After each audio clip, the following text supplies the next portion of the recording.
कि बेटा next topic होगा हमारा मोनोहाइब्रिड इनहेरिटेंस यानी law of segregation. Law of segregation में मैंने आपको ये बताया था, टर्म मैंने लास्ट वीडियो के अंदर एक्सप्लेन की थी पार्ट 2 में कि मोनोहाइब्रिड क्या होता है। मोनोहाइब्रिड इनहेरिटेंस में जो इनहेरिटेंस होता है वो सिंगल कैरेक्टर का होता है, यानी इनहेरिटेंस ऑफ वन कैरेक्टर। ठीक है, किसी भी एक कैरेक्टर का इनहेरिटेंस होगा। अब वो कैरेक्टर कोई भी हो सकता है कि उसकी हाइट हो सकती है, हो सकता है कलर हो सकता है सीड का, या सीड की शेप भी हो सकती है। ठीक है, हमने मान लो प्लांट की हाइट ले ली। हमने 2 प्लांट्स लिए, एक प्लांट लिया हमने टॉल प्लांट और दूसरा प्लांट लिया हमने ड्वार्फ प्लांट। ठीक है, टॉल के लिए जीन मैंने आपको लास्ट वीडियो में भी बताया था कि जीन जो होते हैं उन्हें हम हमेशा पेयर में लेते हैं। तो टॉल के लिए हमने जीन ले लिए कैपिटल टी और ड्वार्फ के लिए हमने ले लिए स्मॉल टी। ठीक है, इस तरीके से हो गया। इसके बाद ये हमने क्या लिए हैं, ये हमने लिए हैं पेरेंट्स। सबसे पहले हमने इनको लिया है। पेरेंट्स लेने के बाद अब हम इनका करते हैं गैमीट फॉर्मेशन। क्या है कि जो ये हमने पेयर में लिए हैं, तो पेयर में एक जो सेल होती है, जैसे मान लो ओनली टी हो तो ये हैप्लॉइड होगा। ठीक है, सिंगल जीन को हम क्या बोलते हैं, हैप्लॉइड। और अगर ये पेयर में होते हैं तो इनको हम बोलते हैं डिप्लॉइड।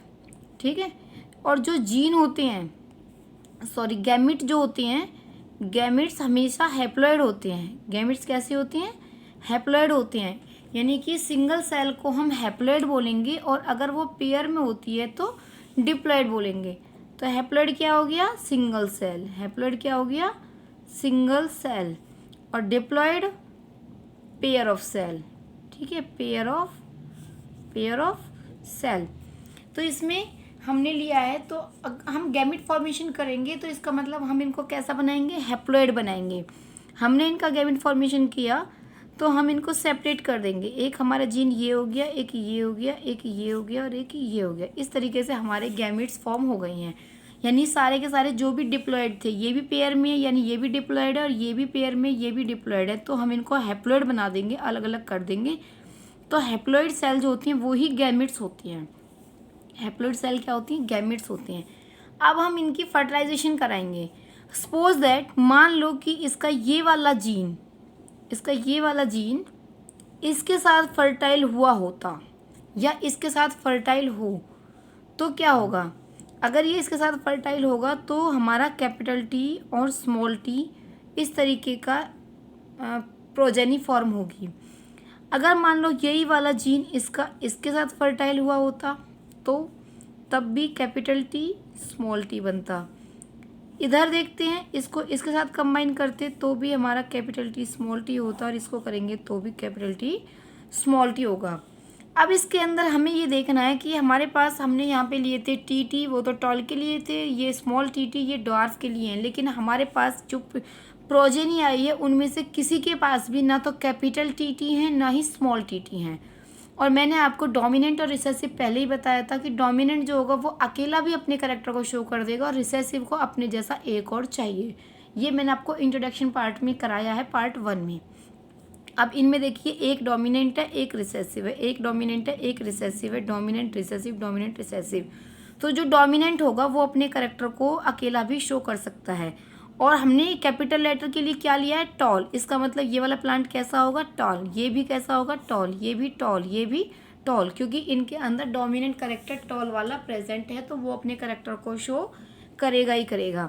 तो ये जो होती है पेरेंट्स के बाद जो प्रोजेनी आती है इसको हम बोलते हैं F1 जनरेशन। क्या होगा ये, F1 जनरेशन। और F1 जनरेशन में ये जो प्रोजेनी आई ये कैसी आई हैं, all tall plants produced in F1 generation. ठीक है, इसके बाद अब हमें सेकंड जनरेशन दिखानी होती है। जैसे मैंने आपको बताया था, ग्रैंडफादर से फादर और फादर से हम सब आते हैं। तो इधर भी हम जो सेकंड F2 जनरेशन निकालनी है, क्रॉसिंग करते हैं तो हम F2 जनरेशन तक निकालते हैं। तो अगर हम F2 जनरेशन निकालेंगे तो हम F1 जनरेशन में से किन्हीं 2 को पेरेंट्स लेंगे। तो हमने इनमें से एक ये पेरेंट्स ले लिया और एक ये पेरेंट्स ले लिया, और ये क्या है, हाइब्रिड है। तो ये वाले टॉल प्लांट कैसे होंगे, हाइब्रिड टॉल। तो हमने पेरेंट्स कौन से लिए हैं, हाइब्रिड टॉल। दोनों के दोनों ही हाइब्रिड टॉल हैं, क्योंकि जो प्रोजेनी में F1 जनरेशन में फॉर्म होती हैं वो सब हाइब्रिड होते हैं। ये भी हाइब्रिड है, ये भी हाइब्रिड, ये भी हाइब्रिड, ये भी हाइब्रिड होगा। अब हमने इनको पेरेंट्स मान रखा है, ठीक है। इसके बाद इनका भी हम क्या करेंगे, वही जैसे हमने ऊपर किया था, गैमेट फॉर्मेशन, और गैमेट्स में हम इनको सेपरेट कर लेते हैं। तो capital T, small T, capital T और स्मॉल टी, इस तरीके से ये वाले अलग हो गए, ये वाले अलग हो गए। अब हम इनकी क्रॉसिंग देखते हैं। ये देखिए, ये दोनों करेंगे तो कैपिटल टी कैपिटल टी, अगर इसको इसके साथ करेंगे तो कैपिटल टी स्मॉल टी। अब ये स्मॉल टी है, इसको कैपिटल टी के साथ करेंगे तो हमेशा डोमिनेंट को पहले लिखते हैं हम, कैपिटल टी स्मॉल टी आएगा।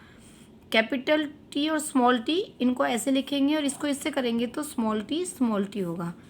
अब इसमें देखिए, मैंने आपको कराया था कि फिनोटाइपिक और जीनोटाइपिक, फिनोटाइपिक और जीनोटाइपिक रेशो, ठीक है, फिनोटाइपिक रेशो और जीनोटाइपिक रेशो।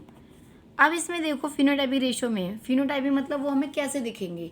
देखिए, ये कैपिटल टी टी है, ये इसमें एक कैपिटल टी है, इसमें भी एक कैपिटल टी है। इसका मतलब ये तीनों प्लांट हमें कैसे दिखेंगे, टॉल।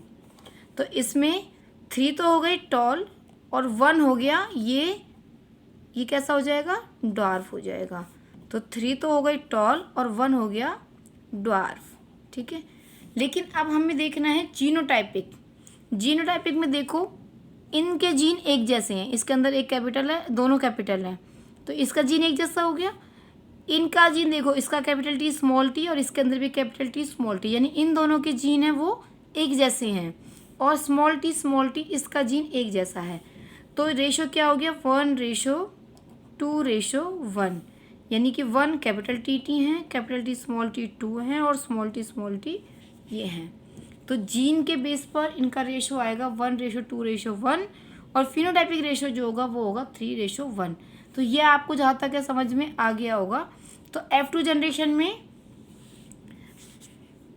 इन F2 जनरेशन